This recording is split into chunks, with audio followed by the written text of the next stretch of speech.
Wenn der Himmel sich zu mir runterbeugt, mir ein Lächeln schenkt, als es sich in Not alle Sorgen kann ich überstehen, denn jeder Tag könnte mein letzter sein. Wenn der Himmel sich für mich öffnet und meine Wange küsst, dann kann auch ich hinter den Horizont sehen. Aller Anfang ist schwer, so viele Schmerzen. Ich bleib zurück mit dieser Leere in meinem Herzen. Du fehlst mir so, doch ich schau davon. Ich lieb dich so, Baby, deshalb lass ich los. Hello, guten Tag from Jacksonville, Arkansas. Today is August 31st, 2025, and the time is 7 o'clock, or just a few minutes after 7. I want to talk about this news clip here from Al Jazeera News that is found on Haystack News, and it is titled Germany's Migration U-Turn. 10 years on from Merkel's "We Can Do It" to deportation. In this clip, the government parliament, which functions like a president, is going to state why is it that she gave many nations a try. We are currently in the year of 2025. 10 years ago would be 2015, when there was instability in the Middle East and Syria and other parts, and it's still ongoing today. Many of these people, be it from Middle Eastern countries to Asia to Africa, were given an opportunity by Germany's government because they have been rejected by Poland and other countries. There are other countries that have foreign people in their countries. I mean, if you go to the UK, they have a lot of foreigners there. They have foreigners in France, they have foreigners in Italy. They're everywhere. When I say foreigners, I'm talking about people who are not the original people from the land that have migrated, whether they be legal or whether they migrated illegally or because of maybe they've become a refugee. Whatever the case is, you guys, I'm going to get ready to play this clip. If you ever want to know like what's really going on in the news, don't just watch your local news, okay? Always tune into world news and even news from around the world. Like even on this smart TV, I have like an app that's channel television that air out of Nigeria. And then I have Sky News, and that pretty much tackles news that is global, but a lot of it comes out of Europe. Also, African News is also a good news outlet as well. Now, with this Haystack News app, you know, you can watch news clips, and you can also watch live news from ABC to African News to CNN to Associated Press. They've got it all, and you can customize it to the location or whatever that you want. But the bottom line is this, is that Germany is fed up. They have had enough. And I'm going to get into that. And then you have some people that have migrated and have learned the German language, and they are doing well. And then you have others that pose a threat. I know that they had an incident where someone that had migrated engaged in what we consider to be terrorism during the Christmas holidays. If I find those clips, I'll put them in the description box below. So far as the ones who have took out the time to really respect the cultural difference and learn the language, and that can say, ich sprechen Sie Deutsch. Ich komme aus den Staaten von Amerika. Ich heiße Yolanda. And basically, I'm just saying that I'm from America. My name is Yolanda. And that's just basic German. And ich sprechen Sie Deutsch, meaning I speak German. So I'm going to go ahead and play this clip. And here goes. Germany's migration U-turn 10 years on from Merkel's "We can do it" to deportation. Mass movement of people Germany had not known for decades. Refugees from the Syrian civil war who'd found their way to Europe and discovered many countries would not accept them. But Angela Merkel decided her country would, and opened the borders to them with this message. Germany is a strong country, and our approach must be, we've accomplished so much, we can do it, and where something stands in our way, it must be overcome. Those who came here were offered housing, welfare, and help to learn German. Exactly what Agyad Malik needed. Since leaving Damascus in 2015, he's learned the language and become a German citizen. The people that I had contact to, the people that were open to know me, and they started like in English to have conversations with me, and then at some point they were like, okay, let's try it in German, like simple sentences, and then it just clicked, like it just started. I'm using the language on a daily basis. His experience is just one of many Syrians in Germany. Nearly 900,000 of them have claimed asylum here since 2015. Close to half of them have been here since either 2015 or 16. Around a fifth of them have gone on to become German citizens. But most have not, and continue to struggle with the German language. There wasn't enough effort to help people learn German and insist they learnt it. Now, 10 years later, there's still people who've been here for 7, 8, 9, 10 years and still can't speak German properly. We have a social problem. And then there is the effect integration has had on Germany at the social and political level. The once fringe, far-right, anti-immigrant AfD party is now the second largest in parliament. And although only a tiny proportion of Syrians in Germany have carried out violent attacks here, when a failed asylum seeker stabbed 3 people to death in Solingen last year, it led the government drastically to toughen the rules for migrants and refugees. When a new government was formed in the spring, one leading conservative said the approach of the Merkel era was over. It's a return to the times before 2015. All these years of uncertainty are over. So could Germany do it, like Angela Merkel said? Many people aren't sure. Dominic Kane, Al Jazeera, Berlin. So there you have it, that even though you were shown that a Syrian gentleman had learned the German language and had become an official citizen, they still have a good percentage of them that cannot speak German and that have a language, there's a language barrier that came in like in 2015, 2016, that still have not learned how to communicate in the German language. So we know that with any language, you must first learn the phonetics of the language. That is the pronunciation. You need to know the rule of the language. In English, in America, and the United States English, that there are 26 letters of the alphabet, and we have so many vowels, and then the rest are consonants. And there are rules in any language. Now with German, here I have pulled up and I'm not the owner of the content that I'm showing you about numbers in Germany, but this is a good layout.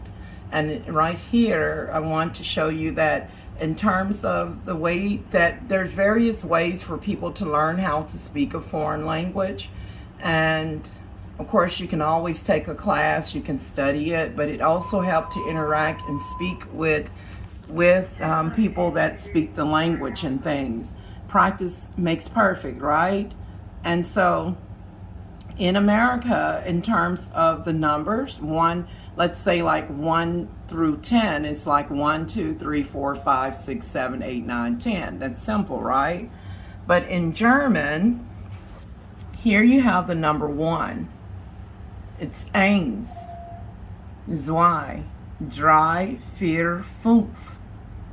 Again, 1, 2, 3, 4, 5. And if you're speaking Arabic, The 1 is wahed, 2 is iknain, 3 is talata, 4 is fir or abba, and 5 is himsa.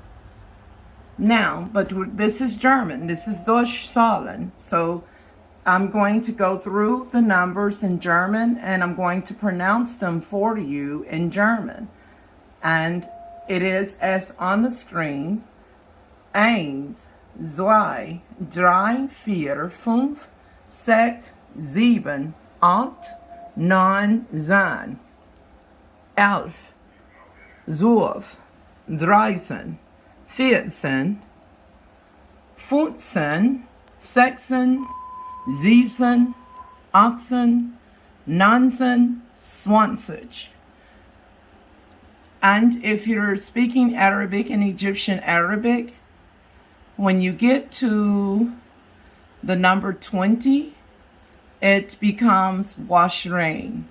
So in German, it's 20 for 20, but in Arabic, at least in Egyptian Arabic, it is washrein. So 20 for 20, or 20 is 20, 30 is 30, and 40 is 40 and 50. So if you notice, it's basically skipping the number. So you may want to know how do you say 21, since it doesn't illustrate it here on the screen in German. So if 20 is 20 in German, then you would include the word eins. So it'd be 21. Okay, so you say ein and 20. That would be 21. And for 22, it would be zwei and 20. Because why? 2 and 20 equals 22, and so on. So, and then you get to 23, even though it doesn't show this, I know this, that you just add the numeric before, and then you say and, which means and then 20. So it would be 3 and 20, which would be 23, and so on. And for 24, which is not illustrated, it would be, you would take this number 4, which is vier in Germany, and then you would say vier, and then the word and, U-N-D, 20, and then there you have 24, or vice versa. And for people who don't know that people who speak Arabic, their words are like backwards. So until you get the hang of it, a person that is Arabic might say this in this manner. They may say 20 and 4, which is a bit backwards, but either way, it's still 24. So anyways, you get the picture. And for 25, you would say 25. So it'd be 25, and so on. Now, another way to learn the language, and before I skip over to some of the phrases here, I'm going to go ahead and finish up the, going down to 100. Here, 20, 30, 40, 50, 60, 70, 80, 90, and 100. So it's 100. So you say 100. Okay, so that's 100. And then for 200, you say 200. And then for 300, you say 300. And for 400, you say 400. And 500, 600, 700, 800, 900, and 1,000, meaning 1,000. That completes our numbers in German from 1 to 1,000. You all, I'm not the owner of some of this stuff that I pulled up online, which you can research yourself. These are just common phrases and numerics that I found to share with you all. This is, here are some common phrases like Das ist großartig, which means that's great in German.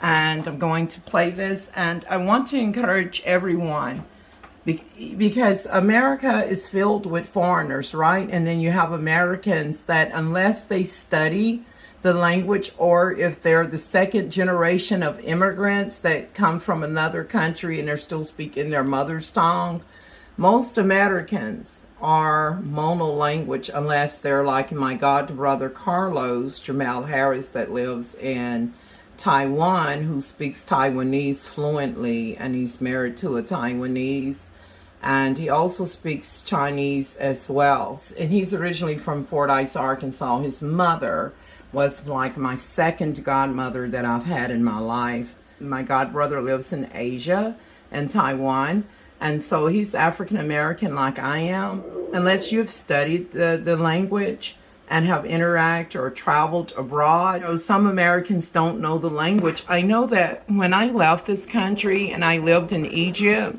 my own experience when I went to Egypt, for those who don't know, Egypt official language is Arabic, and then there is a small amount of French also that is spoken in Egypt, but it's mainly Arabic.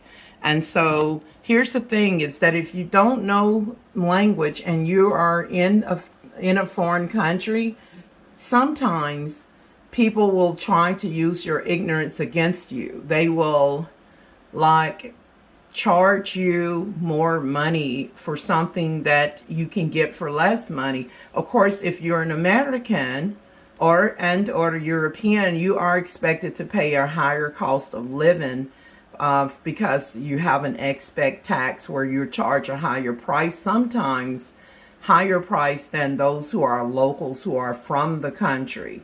So unless you're exempt from paying that higher price, also known as the expat tax, but nevertheless, just be careful. I want to encourage everyone to learn a foreign language and to really interact, because you need it. You know, linguistics is very important. Communication is very important. When I was in Egypt, I'm going to say this before I get into the German phrases, that of course Arabic is not my official language and things. I had my boys with me. My daughter Maria was not with me, but nevertheless, and she's hearing impaired.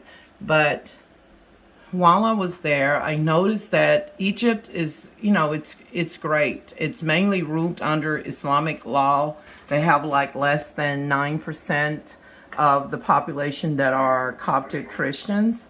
And that when you're now like in the tourist areas, of course, you're going to find somebody that can speak English, that's a translator.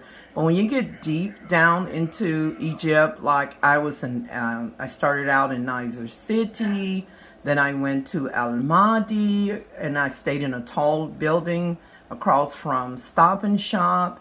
And I really love the Alexandrian Wolf Capta. And I was in Al Mahdi, and then I went to Aguza, to Giza district for throughout the rest of the the duration. And for those who don't know, that Aguza, Egypt, is where they have, in the Giza district, is where they have the Giza pyramids and the Egyptian Sphinx and stuff. But nevertheless, it helps to know some things, like asking questions like where things are, how to purchase things, how much things cost. I usually purchase from the vendors near the building, the Sha'ah where I live. And I had come back from a place to withdraw money, which is near the British Council of Government building. And on my way back, I saw some beautiful fruit and big watermelons that was so nice looking and things. So of course I would like to have some watermelon. And so I had forgot for just a moment to speak in Arabic. And so when I spoke to the vendor in English, he gave me the big price for the watermelon. And I was like, because I said, then when he told me how much it was, I told him, no thank you, like I changed my mind. He asked me why. I told him, I said the flus. is kabir for this batiki. I said, Anta, I was my flus, les eliyam, you know, in my broken Arabic. So basically what I was telling him is that flus, meaning money, is kabir, meaning big, for this batiki. Batiki meaning watermelon in Egyptian Arabic. And I said, you want my anta, I was my flus les eliyam, meaning that you want my money, not today. Eliyam meaning today, right? Les eliyam, not today. So then he said, Asif, madam. He apologized. And he tried to give me a lower price, but by then I didn't want the watermelon, so that the gentleman didn't feel too bad. I said to him, I made a notion like, and I said, maybe bukra, like that, meaning maybe tomorrow, okay, mashi. And so I left there, and I learned that, you know, and I was, at the time, I was dressed in a Muslim attire. I had, at that time, was practicing and learning the Muslim faith. Right now, I don't practice that faith, but I am still influenced by Islam. It's a decent and clean way for people to live. But you know that my background is Christianity. You know, I come out of the body of Christ. So I'm influenced by both Christianity and Islam. But right now, I'm just neutral, and I love the Lord, and that's that. But nevertheless, just back to just giving you examples of how important it is to know the language and how much things cost.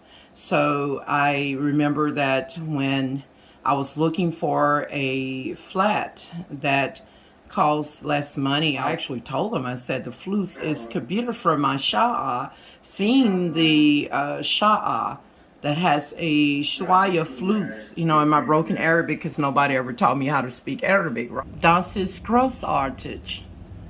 And I know you're wondering, what is that backwards looking B? That is called an asset.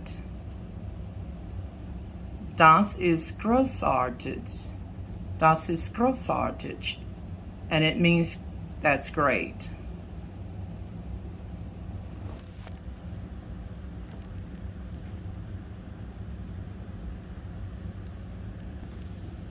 Großartig means great. Welcome.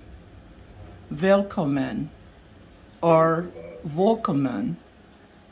You see that the new German translation will say Willkommen for welcome, but in Old German you would say Willkommen, meaning welcome. Speaking of New German and Old German translation, and the older translation in German, for example, some of the common phrases. Never mind what you see on the screen. I'm just going to say something different here. Some of the common phrases would be hello, guten Tag, wie geht es Ihnen? That's still a common phrase. What I'm saying is hello, good day, how are you? And you can respond by saying, or I could respond by saying, ich bin gut, meaning I've been good. And so that's one way. So hello, guten Tag, wie geht es Ihnen? Hello, how are you? And then if someone asks, wie heißen Sie? Wie heißen Sie means, what is your name? And the old German translation would say, I would say, ich heiße Yolanda. My name is Yolanda. But in New German translation, they will say, mein name ist Yolanda. Mein name ist Yolanda, or ich heiße Yolanda. Here on the screen, we have, how do you say in English? In German translation, wie sagt man on English?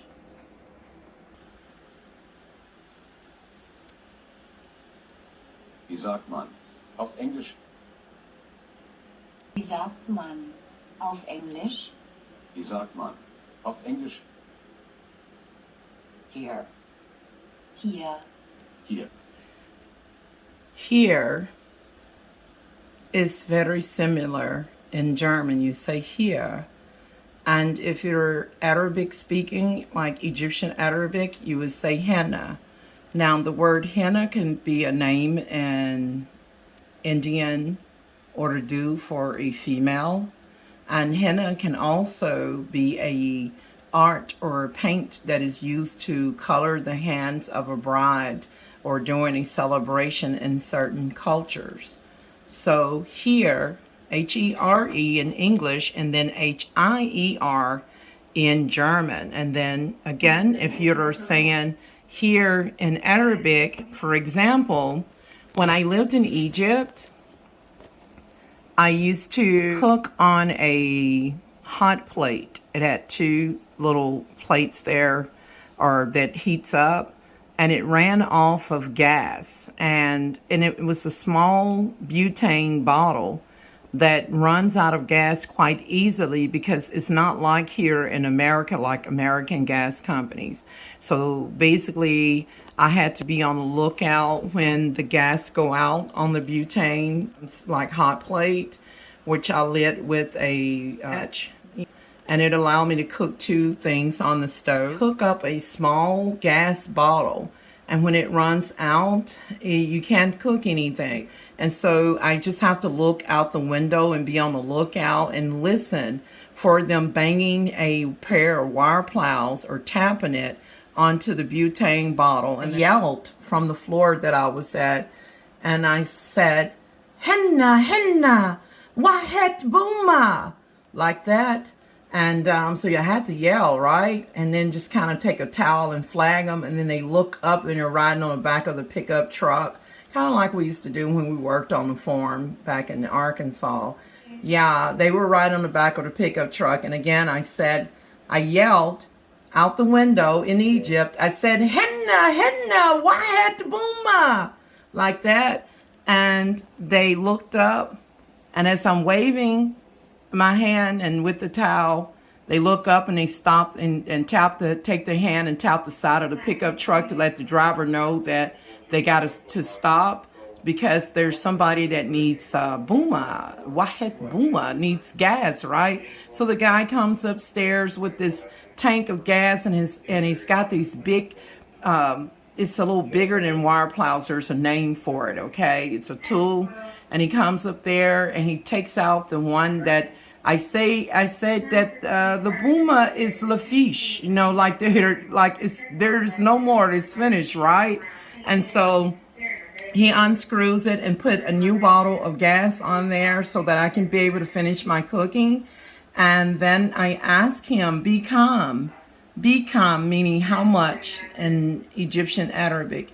And he tells me, I give him the money, and then he gives me the change back if there's any guinea for money in Egyptian money. But back to the word here. So I just illustrate to you how to say here in Arabic. You say henna, henna. So, but here, let's continue. Wissen, to know. On. Off means on. I need help. Ich brauche. Right here is showing that ich brauche Hilfe, meaning I need help. But there's actually another way that you can say it. Können Sie mir helfen, bitte? Okay, so here again they said, I need help. You can say ich brauche Hilfe. But another way to say that you need help is können Sie mir helfen, bitte? Meaning, can you help me, please? And for real, I'm just laughing, because how are you going to be in Germany and after 10 years that you don't know the language? Why? German, some people might beat me up as to how I pronounce my German words, but sprechen Sie Deutsch?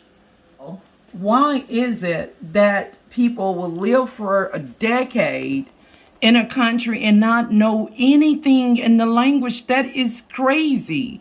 just the short time that I was in Egypt, I can say many things in Arabic language, and Arabic is not even my language. How are these people being deported from Germany because they can't speak the language? Are you kidding me? Come on, learn, open your mind up. Start by learning the phonetics, the pronunciations of the alphabets and the numbers, and start by learning small phrases like hello, guten Tag, wie geht es Ihnen? Like, hello, how are you? Or hello, guten Morgen. You know, there's a song in German called Hello, guten Morgen, Deutschland. Ich liebe hier, was dich mag. Hello, guten Morgen, Deutschland. Ich liebe hier, was dich tag. Y'all, for real. And then there are other songs and music in German. There's lots of good music artists that sings in German language. I mean, like, seriously, that's a good way to learn, by listening to German music. And even for those who even celebrate like Christmas, you know, and like in America when they have the Christmas carols like, oh, Christmas tree, oh, Christmas tree. Okay, so if you're German, you'll say, oh, tiny bomb. There's many ways you can learn how to speak another language. Have fun with it. Sing with it. Yeah, I'm just going to play some of the common phrases and words in German. I just want to say, das tut mir leid, meaning I am sorry for those who are being deported because you failed to learn the German language. Why would you migrate to a country and not even bother to learn the language, or at least try to conversate? You don't even have to be fluent, you know. Like, why would you do that? And, you know, honestly, I'm not trying to be judgmental at all. I've seen where there are even some people in America that have been arrested at truck stops. Someone posted on Twitter that they're a truck driver and that they saw people get arrested at truck stop that were driving trucks that can't speak not one word of English, that the police asked them, you know, he said that they asked him, can you speak English? You know, like, he was like, yeah, I'm an American. Like, why would you ask me that? But they also asked other drivers, can you speak English? And some of them could not understand English, but they were driving, you know, truckloads of stuff. You know how, like in America, they have to stop at these truck stop places to get their whatever load they're carrying weight, to make sure that it's not overloaded, to avoid having an accident. And it was at one of those places, and he said that they were took into custody because they could not speak English, but they knew how to drive. And by law, they need to know how to speak English, and they need to be able to read the signs, because if you don't know that the sign says no U-turn or stop here, and you don't know what the sign is saying, you can't be driving in America, even if you know how to drive. And so it's important to know the language. And I'm surprised that someone do not know English, because English is so easy. It's a common language, unlike some other languages that might be more difficult to learn. Hi. Hello. Hallo. Hallo. Hallo. Good morning. Guten Morgen. Guten Morgen. Guten Morgen. Good afternoon. Guten Tag. Guten Tag. Guten Tag. It also means good day. Good evening. Guten Abend. Guten Abend. Guten Abend. Good evening. Guten Abend. Guten Abend. Good night. Gute Nacht. Gute Nacht. Gute Nacht. Gute Nacht. Good Gute Nacht. night. How are you? Formal. Wie geht es Wie geht Ihnen? es Ihnen? How are you? Wie geht es Ihnen? You all, this is what I was saying earlier when I said, how are you? In German, I said, wie geht es Ihnen? And right before this, you saw the word hello, and then you saw guten Tag. And I just wanted to tell you that guten Tag, even though they show that it can mean good afternoon, it also means, Tag means day. So like good day. Guten Tag, meaning good day, or some may say good, translated to good afternoon. But literally you would say guten Abend for good evening and guten Nacht for good night. And then how are you? Translate to wie geht es Ihnen? And the reason why I paused this, you all, and I'm gonna get ready to finish up this video, is to show you how the phonetics different, how it's different depending on which language you are using. So look at the first word, wie. Now, a person that is English speaking that see this word W-I-E would wonder, why would you pronounce a W with the word V? That is because, this is where the phonetics come in at, you guys. That is because the W in German language is pronounced V, as if a V sound in English.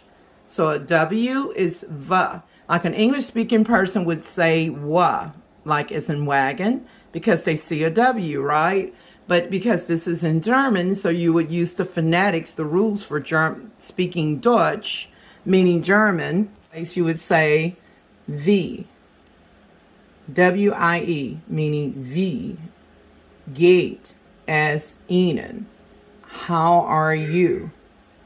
And another thing, there used to be a song called Hello, Guten Morgen, Deutschland. Ich liebe hier, was dich mag. Of course, I was just singing that song, okay? So, hello, Guten Morgen, Deutschland. Hello, good morning, Germany. Wie geht es Ihnen? This phonetics, you got to totally flip the strip and say the on that W there. Wie geht es Ihnen? How are you? It's as simple as that. An incident happened to an American. It says American model brutally slashed in Germany while defending two women. Yes. The people of Germany. If they could do this to the people of Germany and then just get released 12 hours later, even less at this point, where's the law? Where's the structure? This American tourist from upstate New York was brutally attacked in Germany after he stepped in to protect two women who were being violently assaulted by a pair of thugs. One of the thugs, a 21-year-old Syrian migrant, was arrested in connection to the devastating attack, but was later released by prosecutors in Germany. Is Europe's so-called immigration problem to blame for the vicious assault? Here's everything you need to know. If you all didn't think that Europe had an immigration problem, especially Germany, let me drop some knowledge on you. It is 11:57 right now. In 3 minutes, that man that assaulted that young woman yesterday will be released from custody. He'll be released from custody because he's not a citizen of Germany. He's not a citizen of the EU for that matter. He doesn't belong in here. John Rudat, a 21-year-old male model, was traveling in the city of Dresden early Sunday when he fell foul of a well-known local thug and drug dealer. After noticing that a woman on the tram was being attacked by a pair of men, he decided to step in. That's when one of the men started pummeling Rudat, and his accomplice slashed him across the face. Disturbing video posted on X shows the American model and newly qualified paramedic bleeding profusely from his face, with blood over the floor of the tram, along with tissues being used by other passengers. Rudat was rushed by an ambulance to Dresden University Hospital, where he received stitches. In his first interview since the frightening ordeal, Rudat told Germany the floor of the tram, along with tissues being used by other passengers to treat his wounds. Rudat was rushed by an ambulance to Dresden University Hospital, where he received stitches for the gaping wound to his face. In his first interview since the frightening ordeal, Rudat told German journalist Julian Reichelt that he was nearly blinded by the attack. severed my nose in two, and part of my lip here, part of my eye actually, just nicked the eyelid, just a centimeter off, and I would have lost my eye for sure. And also down on my face over here, I don't know if you guys can see it. Certainly I'll have a scar, but you know, it was worth it, and I'll wear it with pride. In his interview, Rudad said the attack boiled down to simply a problem of violence, and that the problem to me wasn't anybody's skin color, wasn't anybody's race, it was the fact that a woman was being harassed and assaulted. The Syrian national, who was originally arrested and allowed to walk free less than 12 hours later, was re-arrested early Tuesday, after new evidence came to light connecting him to the brutal assault.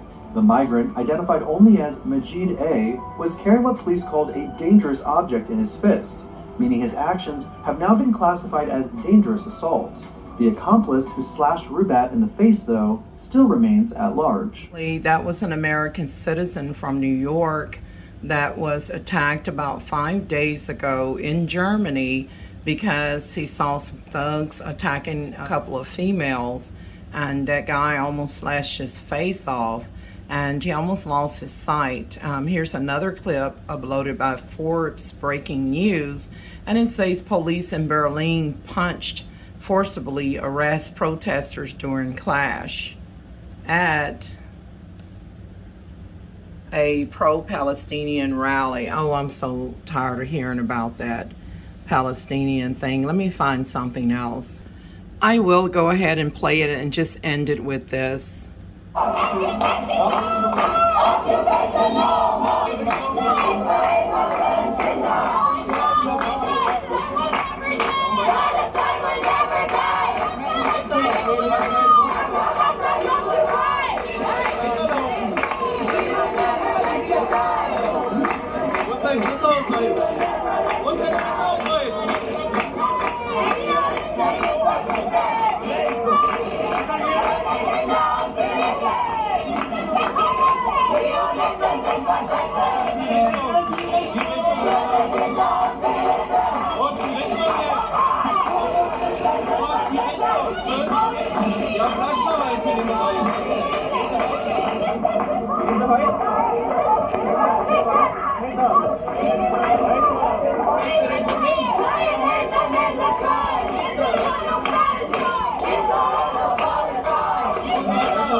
Well, refugees and migrants feel increasingly unwelcome here in Germany, according to a new study from the German Institute for Economic Research. The report found that while 84% of migrants felt welcome back in 2017, just 65% felt that way in 2023.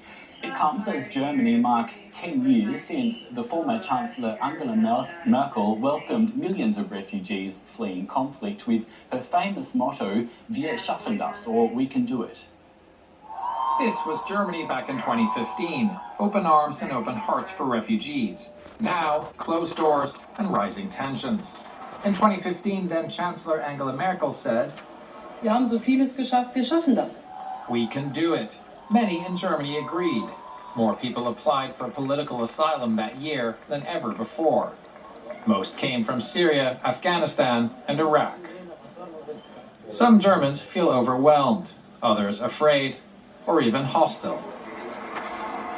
We've been dealing with refugees for 10 years. That's enough. Support for the far right has surged. 1 in 5 Germans voted for the Alternative for Germany Party, or AfD. Violent crimes linked to refugees have raised tensions and the political stakes. And yet, Germany has an acute labor shortage and needs migration to keep its economy going. Today, around 3.5 million refugees live in Germany. Many have built new lives here. The majority of those who arrived in 2015 have found work, like this family that fled war-torn Syria and have become German citizens. The dream for almost all refugees, according to recent studies. We've done everything that we should have done, and because of that, we made it. But some who work closely with refugee communities say that much more needs to be done to integrate them and to reduce tensions within local communities. This retired policeman works to bridge gaps between a refugee housing center and the nearby town. I think some politicians are not aware of what needs to be done on the ground. Former Chancellor Merkel isn't expressing any regrets. The fact that I did this has polarized people, has led them to join the AfD, which I don't agree with, but they have done so. And the AfD has certainly become stronger as a result. But is that a reason for me not to make a decision that I think is important, that I think is right, that I thought was reasonable at the time, that I thought was humane? Germany is still sorting out the consequences of that decision at the political level and across society. And Kirsten Becker is with me in the studio. She's head of the Migration and International Cooperation Department at the German Paritätische Welfare Association. This is one of Germany's major umbrella organizations for social welfare groups. Welcome to you, Kirsten. Now, as we've seen, migration is a really fraught issue that's become even more so in the last 10 years. What do you think the legacy of this famous statement from Angela Merkel, "Wir schaffen das," we can do it? What do you think the legacy of that is today? Thank you so much for having me here. Well, first of all, I think we have seen that we really made quite a lot. In 2015, we had a clear political decision. We've seen Angela Merkel just a couple of seconds ago. And we've seen what is possible if state actors, civil society actors, and the whole of societies cooperate together and underline the decision that we can make it. So a lot was possible and is still possible in integrating a lot of people, of refugees. But we have learned at the same time that volunteering, and it is possible, is not enough, but it needs professional structures and mainly sustainable structures. Do you feel that it is mandatory for a person to learn a language of a country that they are residing in if they're not originally from that country? Do you believe that they should take a class? I know here in America they offer all kinds of languages, and including English for those who would like to learn to speak English. So do you believe that those people should be deported because they are not learning the language? What is your take on that? How do you feel about foreign language? Do you feel that it's necessary? Do you believe that these people should be deported? Some are being deported because of violence, because of them breaking the law, and in some cases they're just simply are not reforming, and they have been given 10 years. It's kind of like some people come here to America and they get like a 10-year visa, and they think that they can just sit around and not do anything with themselves, and they are not working, or not Arbeit, meaning to work. They're not working. German explained that they have a labor shortage, and they need these people to know the language and be able to utilize skills that would be marketable in the workplace. And so basically it's like dead weight. So that's some of the key issues here, where they have decided to return these people back to their villages in the Middle East and Asia countries and things. I'm not saying that all of these people are not conformed. Some of them are doing quite well in Germany and other parts of Europe, including the United States. But for those people who are coming to Western civilization, many come in on a marriage visa, and kudos for those who actually have children and family with their Westerner.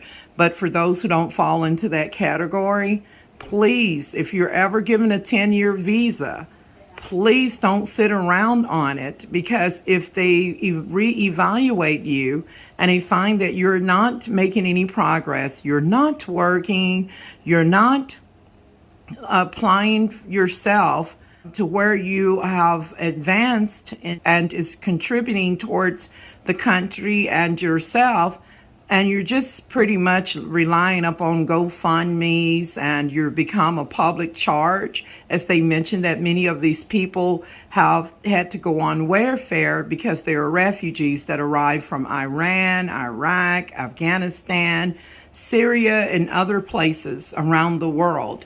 So that welfare was intended to help you to become stable. As Angela Marcos stated, that it is the right thing to do, it's the humane thing to do. But what happens that once they give them this help, they still have not learned to speak the language, and they're not working, and they're just sitting around, and some people are scared. As one gentleman stated, that they feel intimidated. They've always had foreigners, but these are foreigners that are not really interacting, communicating.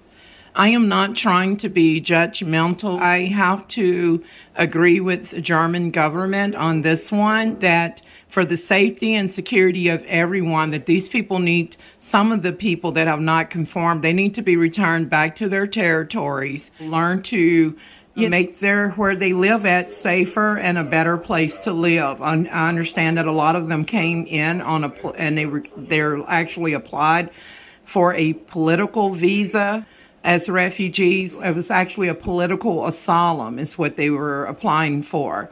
Nevertheless, I am going to play this clip, and I'm going to end it with this note. I often didn't even bring my passport crossing European borders, but this is how the Schengen zone looks like now, the freedom of movement, long lines of trucks all getting their passport ready.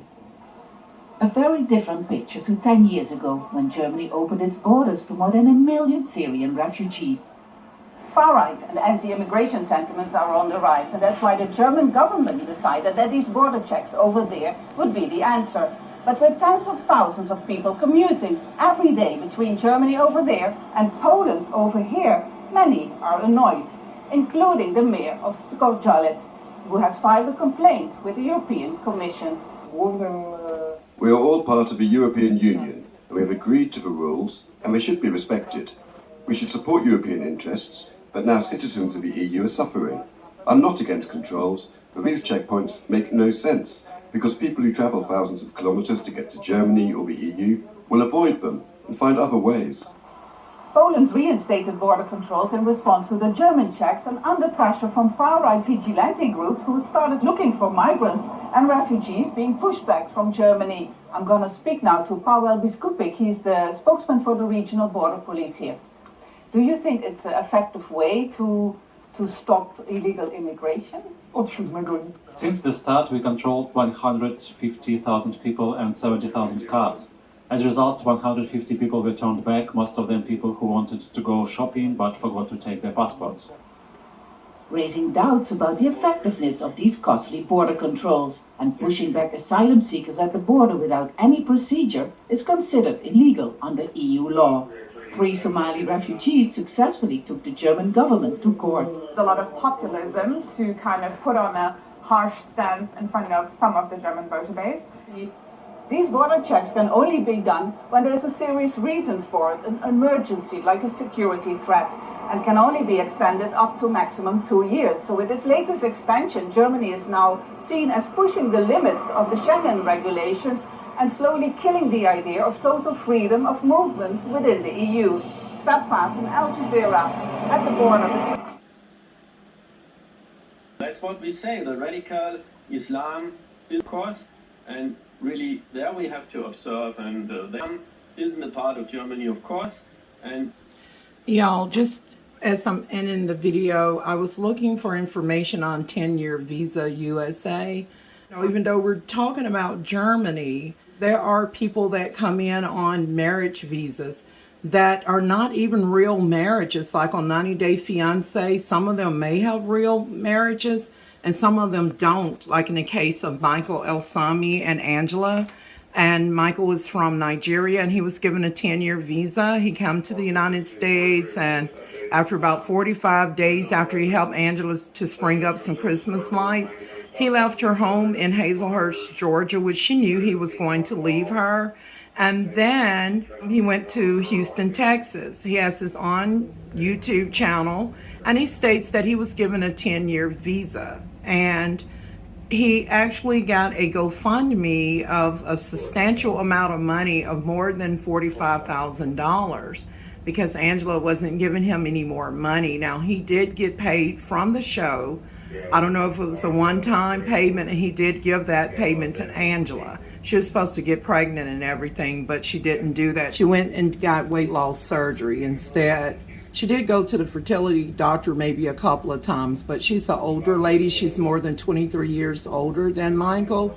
And Michael was granted a 10-year visa, and then he got that GoFundMe. And I am not trying to be judgmental, but whenever it's his time to be reevaluated, the 10-year visa doesn't mean that you can live in America forever. It means that you're giving a period to stay and get your shiza together, so to speak. And after 10 years, the immigration or the government can reevaluate you to see if they should be granting you an additional stay visa extension or even citizenship, or if you should be, or even if your 10-year visa should be revoked and you should be returned to your country. You'll be reevaluated, and they will determine at that time whether or not if you should be returned back to your territories or if you should be allowed to stay. So I advise people, foreigners that really don't want to go back to slum conditions and pooping in bowls and not having, like sufficient lights and running water and flushing toilets. But they also are rich in culture. They have good food to eat. If you don't want to live in tents as if you're homeless or something, then please, after you've recovered, after you have rested, go ahead and learn a foreign language class. Go ahead and enroll into a trade school or apply for a job. Do something with yourself, because you can be, Michael Osami can be deported from the United States back to Nigeria the same way that these people are being deported like round clock in Germany now. And they have sent people down to the border to guard Germany and Poland. It's not that Germans don't welcome foreigners. It's just that, as you've seen in that previous clip, they're saying that Islam is not part of their culture. But to be truthful, when I was in Egypt, I saw a German woman. She was slim built with freckles and kind of light brown hair. And she had a headscarf on, and she had married a black man that speaks Arabic fluently. And I watched her take her Shahada in between the year of 2009 and 2010 at El Azhar Masjid, also known as a mosque, El Azhar Mosque in Cairo, Egypt. They're saying that Islam don't belong in Germany, but why are your German girls marrying Muslim men? If you don't want that in Germany, then you should make sure that your German girls marry someone that is non-Muslim. And let's just be fair. The United States has announced a new visa requirement for Nigerians, mandating all applicants to disclose their social media usernames and handles from the past 5 years. In a statement posted on X, the U.S. Embassy in Nigeria warned that omitting social media details could result in visa denial and ineligibility for future applications.